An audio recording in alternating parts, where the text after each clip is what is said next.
This is Sheldon Ferris for Cultural Survival. I'm an Indigenous rights radio producer from the Khoi and San people. And I'm very, very privileged to have somebody else from the Khoi and San people with us at the Indigenous Media Zone today. So I was always fascinated when I heard for the first time that there are Nama people in Botswana. So in the interview that we've just had with the elder from Mexico, we were talking about bones of our people from Namibia that needs to be returned. And this is where your story comes in as a Nama person from Botswana. And we've done an interview before, and the story is so interesting. So I'm honored to have you. I think your story is very, very unique. And always when I see Nicodemus in the hallways of conferences like this, I tend to speak my language to him because he looks so much like me, like my brother. So Nicodemus is Nama.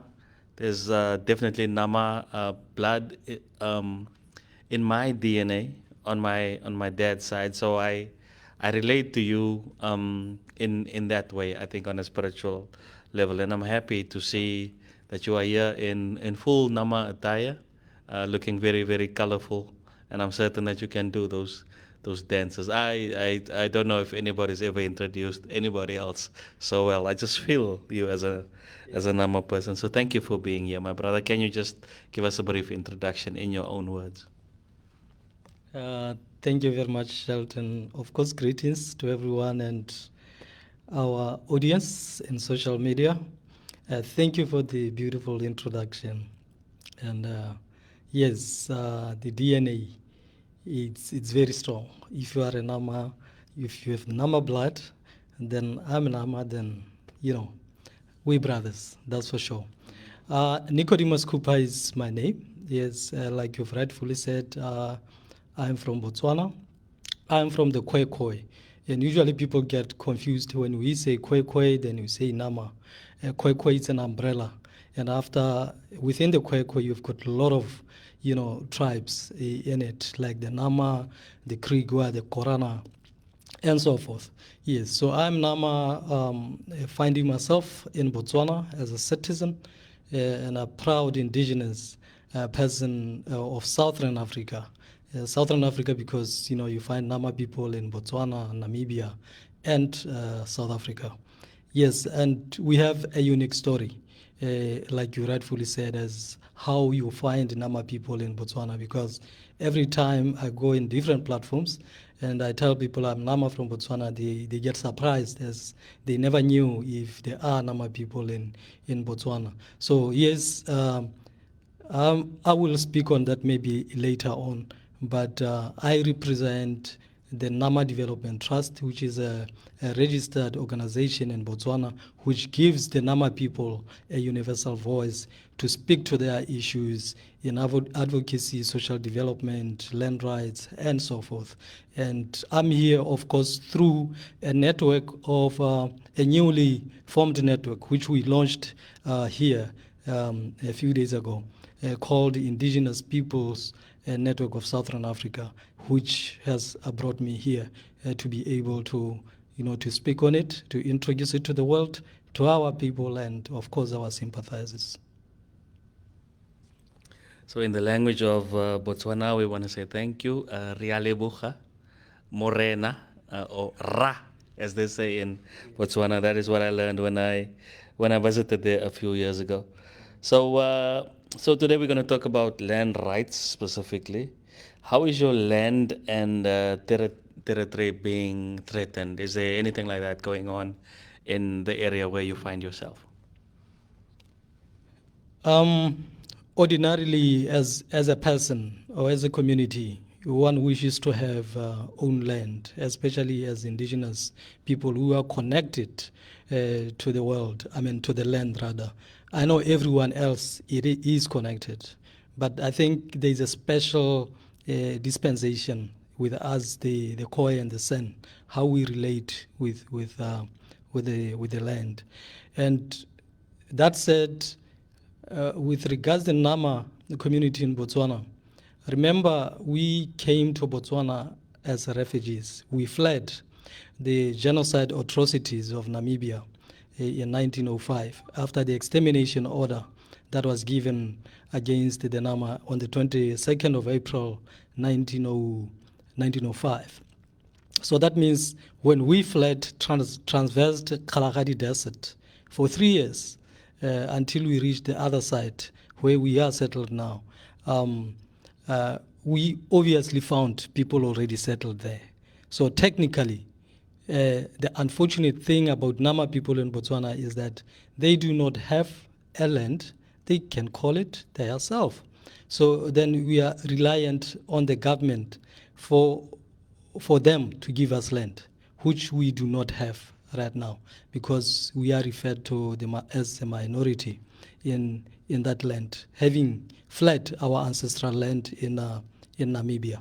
But we are proud Botswana citizens, and we believe that we have rights to land just like anybody else, whereas it's unfortunate that we do not have one now. But this is exactly what motivated people like me, that we must stand up and speak to these issues and advance our wishes, knowing that we must have a land that is to us. But in furtherance, when I mentioned us fleeing as refugees to Botswana, I want to bring up the picture that there are places that are so particular, they mean a lot to us as heritage sites, like where there was an encounter between the German Schutztruppe, and these are soldiers, German soldiers, encountered the Nama people, having fled 3 years ago from Namibia and settled inside Kalahari Transfrontier Park. And the Germans followed them up to that point. And there was a 2.5 hours shootout where not less than 58 Namas were killed. And I speak to you today with bodies. When you spoke about human remains or bodies earlier on, that came, to my mind that I have my ancestors' bones sleeping somewhere inside the park without a dignified burial.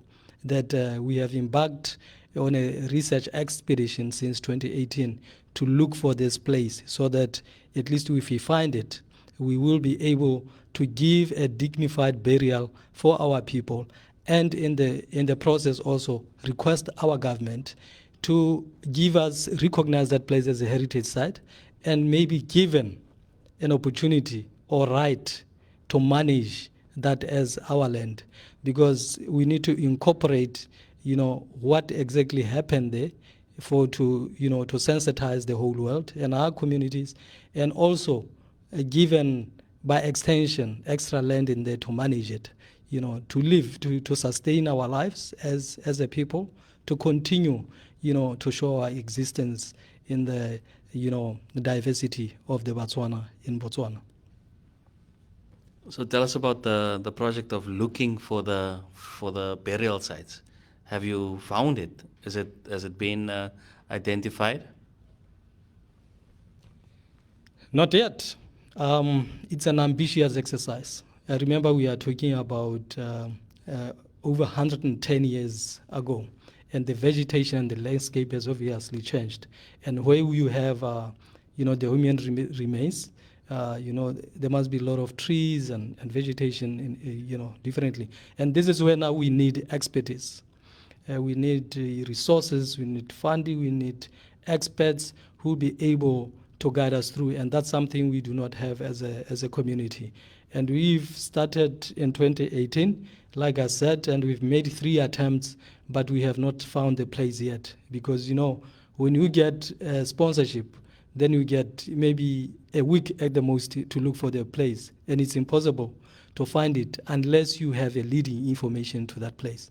But the good news is that in the attempts that we've made, we have been able to pick up what we call cans that were used by the German soldiers because they were embarking on camels at the time.